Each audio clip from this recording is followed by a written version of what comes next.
Hari Om. Good evening and welcome back to the next session of Kindle Live. Let us continue on this wonderful journey, which is soon going to come to its end. But for today, let us concentrate on what Gurudev was telling us. He has spoken to us about what is the art of action. Action is inevitable. The work we do is action. But what is the quality of the work that we do? And what is the purpose of the work we do? And what is it that work does for us or for the society? These are the questions Gurudev has been pointing out to us. Does the action coming out of our work contribute towards the society? Are they disciplined? Are they organized? Our work processes? Do they give us happiness at the end of the day? If you have answered yes to all these questions, then you already know the art of action. Different varieties of work are there. People work in various fields. A person working in the AC is not working any less than a laborer who's working actually in the sun. It is just a different type of work. The point is, what is he working for? If he is working at the end of the day only for his wages, and that's all that he cares about, aggrandizing himself, never mind if he is the Chief Justice or the Police Commissioner or, for that matter, any other profession which you can think of. If the person is only thinking of his wages and collecting wealth, then he falls into the category of labor. So amongst the three categories, we have seen that first one earlier. But before we go ahead and to see the other categories, let us begin this session with prayers.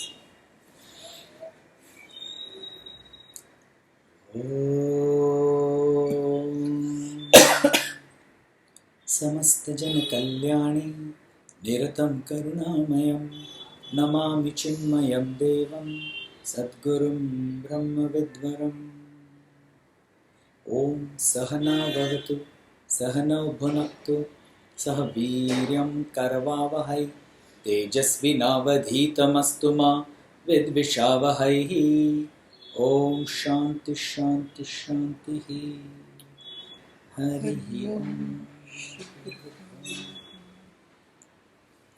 Reading forward, Rajiv.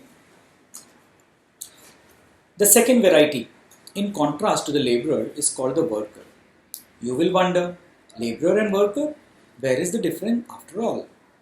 I will bring home to you the difference. There goes a political worker. We generally hear. But have you ever heard a political laborer is going? Have you ever heard a religious laborer is going? A social laborer is going? Social labor welfare. You do not hear so. Social laborer, we do not hear.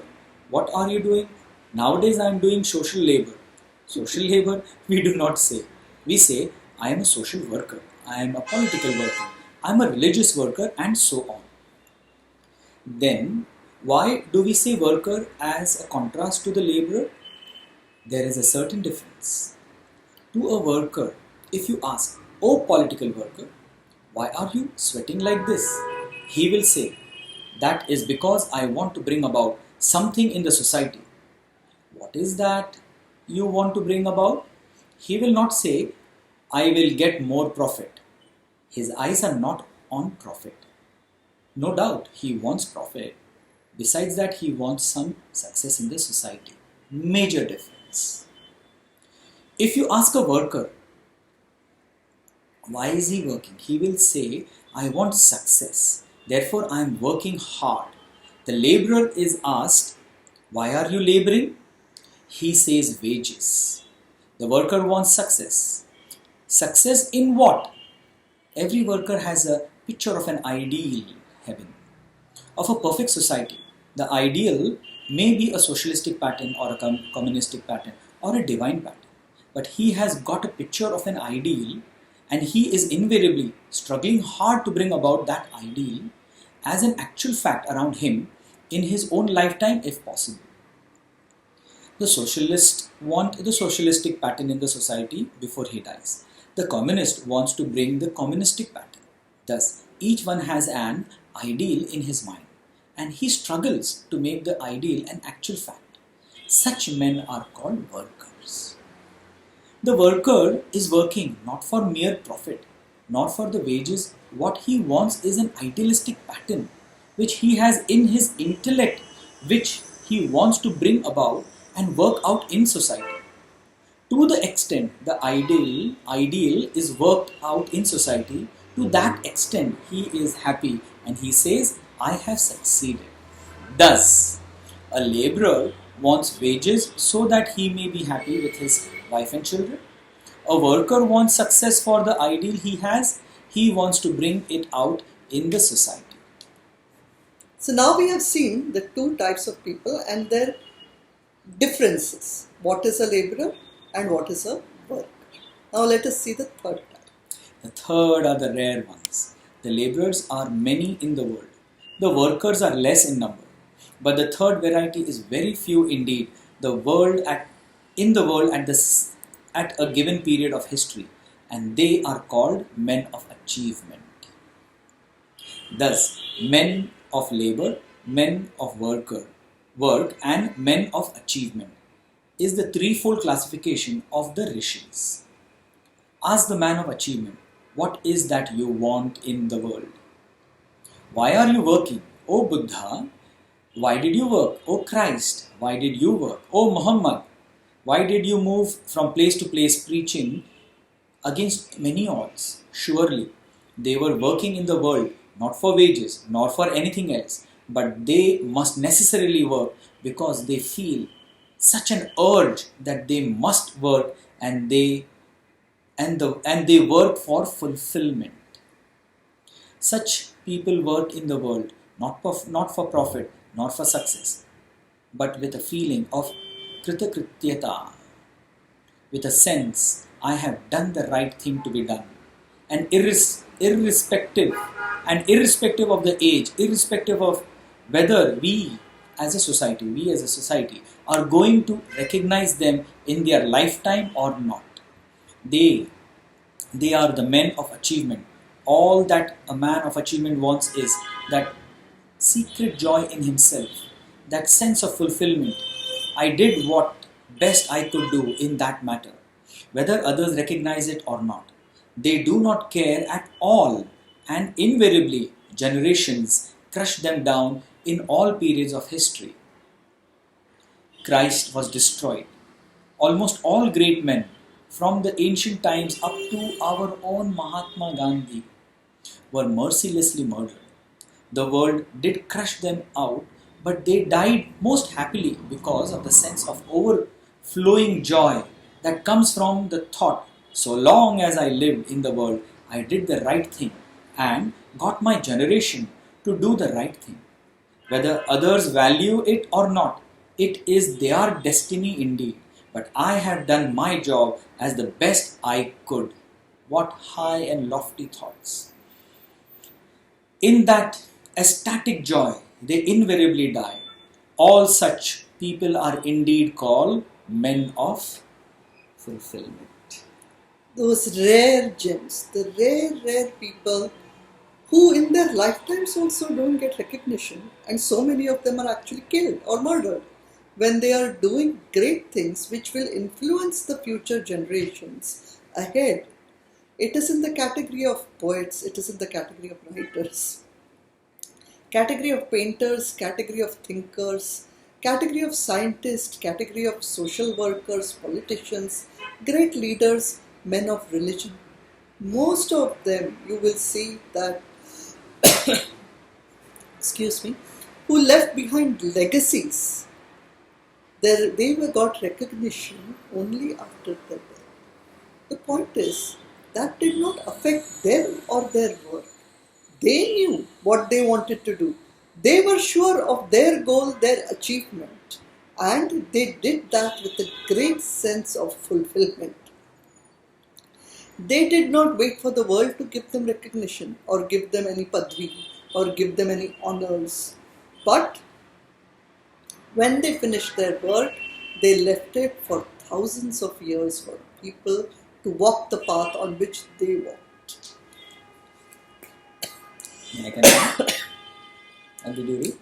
Please. The men of fulfillment, when they work in the world outside, did not work for feathering their home for a more comfortable life, nor did they work in the world outside to bring a heaven upon earth, but they worked among men shoulder to shoulder. By practice and precept. By practice and precept. Precept means by the perfect rules and regulation, and by practice means by doing themselves. They try to lead mankind to live an ideal life. More often than not, such men were persecuted by either the state or the society, for they were too idealistic for their age. Against all such obstacles, the man of fulfillment lived on, inspiring others by his joyous ways of life, and thus brought about a new movement of moral upheavalment. Upheaval means some terrific change, but of morals in the country. Thus the morality, the culture and the civilization of the society always rose up because of work of this mighty man in his short span of life. A Christ lived only 30 years. A Vivekananda lived only about 37 years in the world. And Shankara had a span of only 32 years. All of them gave a push and a fillip to the ideal. A life that they themselves lived and experienced and not merely conceived and talked about. Rajshree, this is the most important difference. That they didn't just speak of some loftier or a utopian idea. They understood from the Shastras, they lived with the Shastras, by themselves they experienced that bliss and they taught that to others. That is the major difference of men of achievement. So rare they are. We see in today's world, the politicians, the police, the big businessmen, they speak so many big words. Why? In our family, husband speaks great words to the children, but he never follows what he says. That's the difference. Thus, all men of achievement are not mere laborers, nor are they workers, but they are seekers of fulfillment. You see, the third category has come out. They are seekers of fulfillment.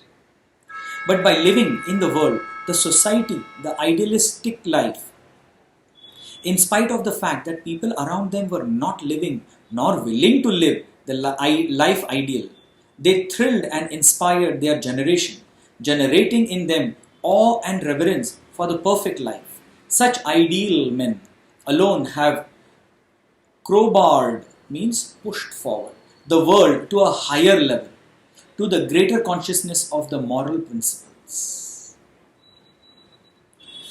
So each of us also, in our small ways, can try to do this, that live a life of higher values and higher achievements, contribute towards the society.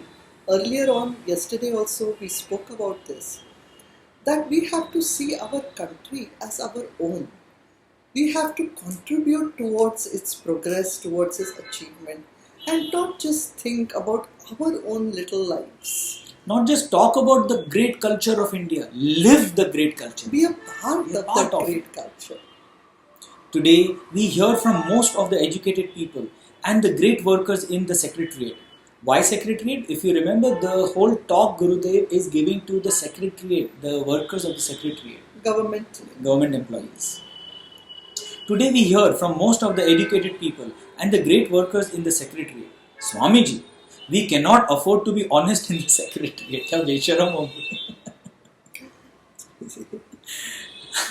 Gurudev says, how sad, my boy. Of course, I know the difficulty. It needs a hero to create beauty in the country or progress in the country. It is not with the coward. If you are not ready to make sacrifices, no country can come forward. You cannot expect a miracle to happen, a great angel to come down to the country and suddenly, with a touch or a magical power, make the entire country glow up. No, you have to come and work every single day. You have to be truthful to your work every single day. Have the vision and have the attitude and the ability, develop the ability to contribute. It is by individual sacrifices alone that this is possible. Everywhere, in all fields, political, economic, cultural progress has taken place in the world only because of such sacrifices. If a few people, after realizing the glow of life and the right way of living and the art of existence, were to enter into the secretariat and live an ideal moral standard of living, finding fulfillment in work itself, not caring for the petty earnings, I tell you that you will be inspiring the others there to know this new way of life. Gurudev was really inspiring them by these beautiful words, powerful words, truthful words. He himself, Gurudev, was a dynamic human being who literally actually changed a lot in the Hindu society. Until you are ready to make that sacrifice, the throttling, blood-curdling, vicious circle of corruption that has come into our government cannot be removed. You cannot solve the problem by saying, what can we do? The whole system is like that, Swamiji. So long as you remain there saying that the system is like this, do you think that the poor labourer, the poor taxpayer in the village is held responsible? Can he do anything to improve this organization? It rests upon our shoulders to improve our own houses. Our neighbor is not going to come to improve relationships between you, your wife and children. Each one has to understand and live the right life in the home, and the home is beautified. Since we have taken up ourselves this great mission in life and have entered the secretariat, it is necessary that each one must understand that in our little social status, little field, whether at home or in our society or in the institution where we are working, we must have at least the integrity in ourselves so that we will be able to work in the world outside with a sense of achievement rather than for a mere flippant, means ऐसे time pass जैसा, passing honor of success. For the little money, for little more money in our pockets. How wonderfully Gurudev has explained that for little more cash, don't throw your conscience away. Lift your conscience up, lift your work up, and then see how the whole country will change. Thus, there are three types of activities in the world coming from three types of people. Now we are coming back to the main topic of this particular speech. The labourer is the first category. We call him a labourer who is working in the world just for wages. And what does he want the wages for? For fattening his body, for giving comfort to his wife and children. Beyond that, even to help a neighbour is impossible for him. What he wants is wages. Even if this idea comes to the greatest man in the country, he is only a labourer. Gurudev is directly indicating once again that it does not matter what kind of work you do. If this kind of mentality is there, self-aggrandization, you may be the top post of the country, you are yet a labourer. Our respect for him immediately ceases. The nation no longer looks up to such a man. The nation no longer looks up to that group or company. No more can they lead because we understand the hollowness of their activity. There is really nothing much to say. It is so clear to us, or each one of us can understand what is being said. Now he speaks of the second variety again. The second variety is those who struggle hard in the world outside because every one of them has great enthusiasm and great vision in life. He's talking about the worker mentality. They are ready to starve and are ready to suffer. The spiritual missionaries, the great cultural thinkers are all struggling to bring the ideals they have got into the world. However, the best among them are indeed very, very rare.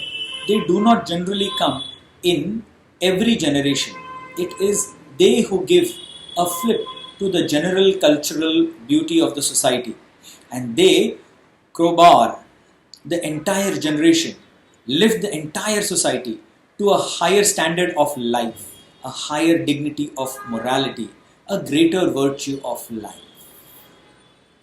And such mighty men are called saints and seers or Avatar Purusha in our country, great prophets in the foreign countries or incarnation of great virtues and values.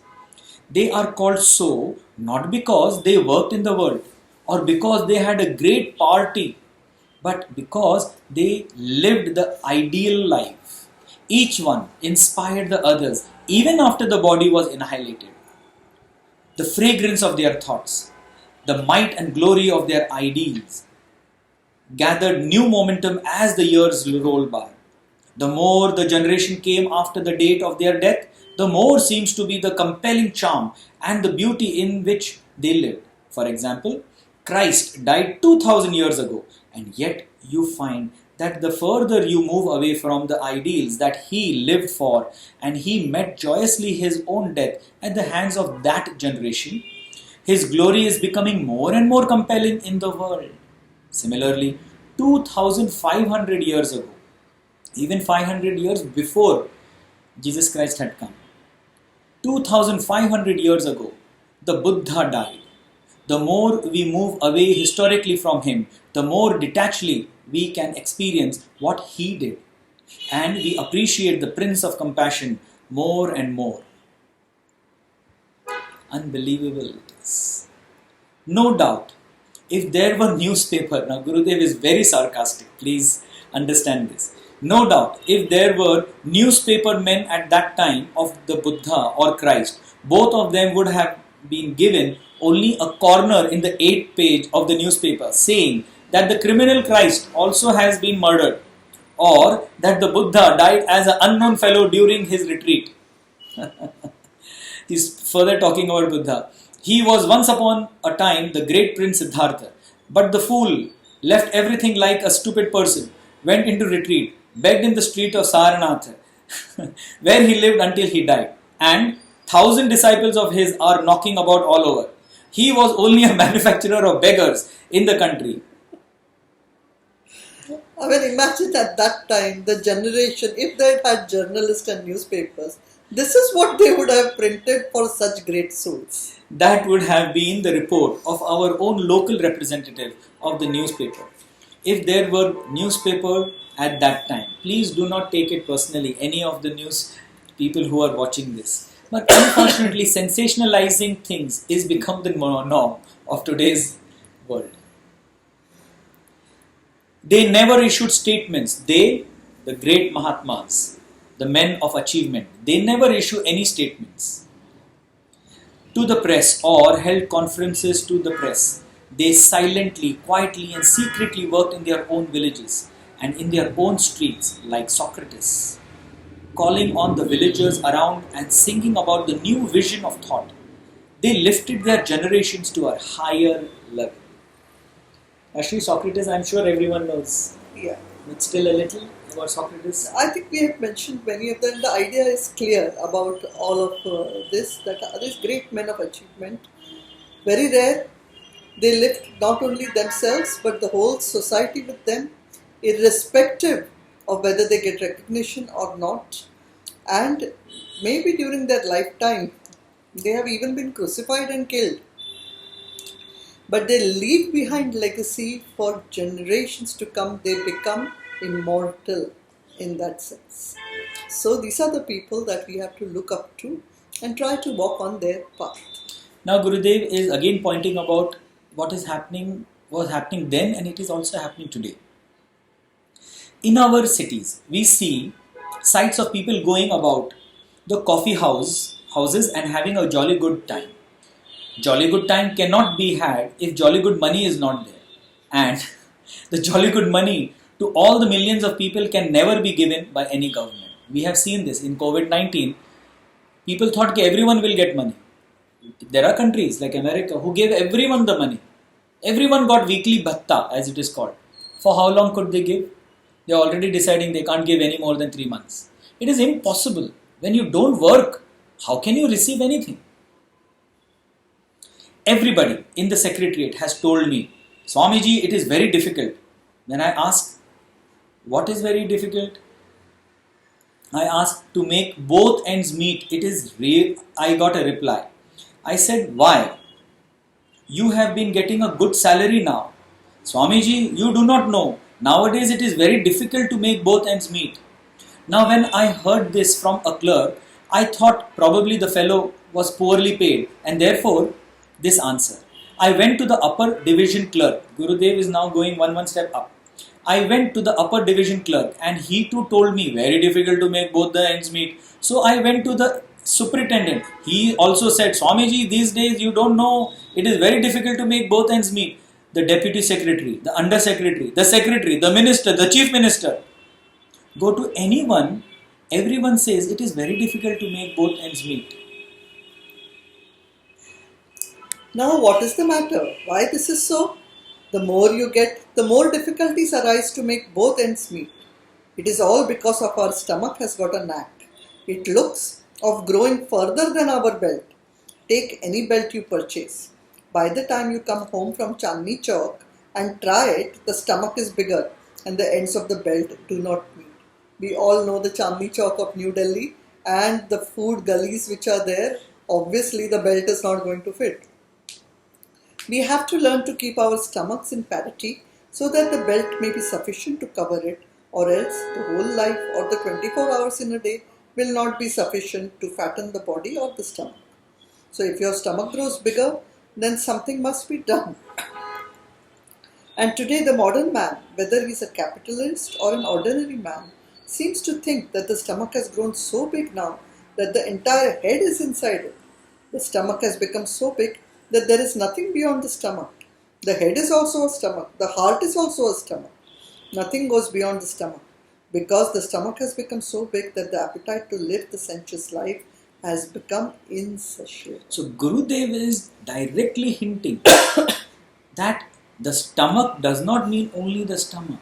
It's the craving, the wanting, asking for more and more and more. Nothing satisfies you. How will he be able to work? A man who is a great sprinter, one who is good at running and wants to become an Olympian, needs agility of body. He must keep his physical body in good shape. With a growing stomach, he cannot be a sportsman in life.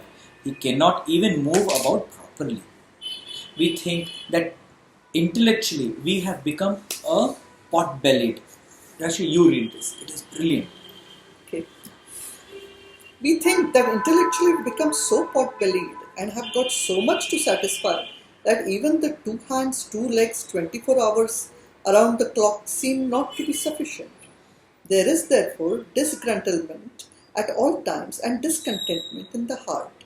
A man who is riddled with discontentment cannot act beautifully in the world outside. He cannot have a greater vision in life, continuously working in the world outside. When I was a student at Lucknow, I went once to meet Mr. Sapru. Now Gurudev is telling us about his own experience. When I was a student at Lucknow, I went once to meet Mr. Sapru. He was the greatest man at that time in the field of law. He asked me, "Young man, what do you want?" I said, "Sir, I am the student of law in this university." He said, with a grandfather-like dignity. "Acha, sit down." I sat down. "What do you want?" he asked, as he was looking through his glasses. You know the frightening look of the aged people. I said, "All that I want from you, sir, is the secret of your success in your profession. I am going to enter your profession and I would like to know this." He looked at me rather piercingly and said, "Look, my son, I think you will never be a successful lawyer." "This is very unfair, sir, because I am just now coming to the 2nd year. How dare you say that?" The pride was really hurt. "No, my boy, you cannot. Your clothes and your entire attitude, I think, are not good." "I will try to change, but will you please tell me the secret?" I said, "How did you come to this height? What is the secret of it?" He told me, "The secret of becoming successful in the world, and if you want to take my place in the world, there is only one method. Live like a hermit, work like a bull, work like a horse." He corrected himself because the bull is not swift. He continued, For the last 22 years, would you believe it, my dear boy? I have never seen a picture. Picture means a film. That time used to be called a picture. Picture देखने जाना है. I have never seen a picture. Not because I cannot afford it, but I have no time to see the picture. Sir C.V. Raman also said that he had not seen a picture. Which is the club that Mr. Nehru is visiting nowadays?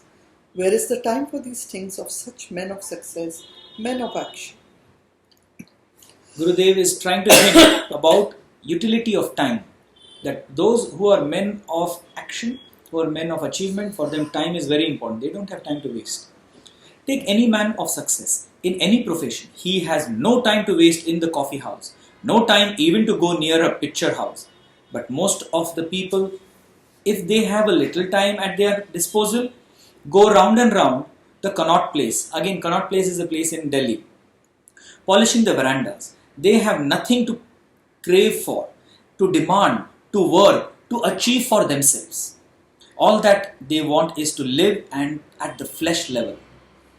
Such men are to be counted with animals only, because animals also live always at the flesh level. They are either it eats or licks or mates. If man also remains at that level only, he will live only animal life. And in the animal kingdom, happiness and prosperity and peace can never be, because they are not the destiny of animals. Prosperity, culture and progress are possible not merely because you are physically a human being, but only if you are human in your mind and intellect. Again and again he is getting the attention to mind and intellect. If you do not attain this great human stature within your intellect, then national progress is impeded. The general progress of the country is impeded. And you shall and I shall weep on and on, quarreling with everybody, with every government that might come in the country, and die away in sorrow and tears alone, never gaining that joy of having lived. We will take a little more time today and complete the... just one paragraph left. In order to live and to bring out maximum happiness from ourselves, to work out the best of ourselves, every one of us must have a goal in life, a mission, an inspiring ideal. Look up to that ideal and hitching your eyes to it. We must work on in the world outside. Thereby, the work becomes chastened. The work itself becomes its own reward for the individual, and a great joy wells up in his mind, not in terms of what he gets on the first of the month, but what he gives to the society as the best as he can from the place where he is. So not what can I gain from it, but what am I giving? These are the lofty and the high morals, standard of life, not just living, standard of life, that what I can give the best. I think this beautiful chapter leaves a lot to think about, and we should really think about it very, very deeply. Even if you have all the money in the world, all the luxuries in the world, we are seeing right now around us what is happening. For how long you alone will be able to enjoy that life? Is it possible for doing that too long? How much has been plundered? Mother Earth itself is crying out to stop, to give her a chance. And still, we are continuing on our destructive ways. This needs to stop. We as Indians, we as the human beings of this global society, have to, if we call ourselves a better culture, more intellectual culture, a more higher way of life that we have seen or known from our Ṛṣis and our scriptural texts that we have, then we must also walk that path. Live up to it. Yes, think better, think higher and walk. So over here, we have taken a little extra time today, but we needed to complete this chapter. So let us think very, very well about what we have heard and what we are reading. And let us meet tomorrow again with a new chapter. But tomorrow, we are going to have our meeting, right? Yes, tomorrow is Saturday already, and then we have our meeting for any discussions. So this is the end of the 7th week, Rajshree. 7th week of Kindle Life. So I think the next week will probably be a final week, and we should see you all then. But for now, we see you tomorrow evening. Any questions, please let us know. Let us end with a nice prayer. Om Asato Ma Satgamaya Tamso Ma Jyotirgamaya Mrityormamrutam Gamaya. Om Purnamada Purnamidam Purnat Purnamudachyate Purnasya Purnamadaya Purnameva Vashishyate. Om Shanti Shanti Shanti. Hari Om Shri Gurubhyo Namaha. Hari Om. Hari Rajshree.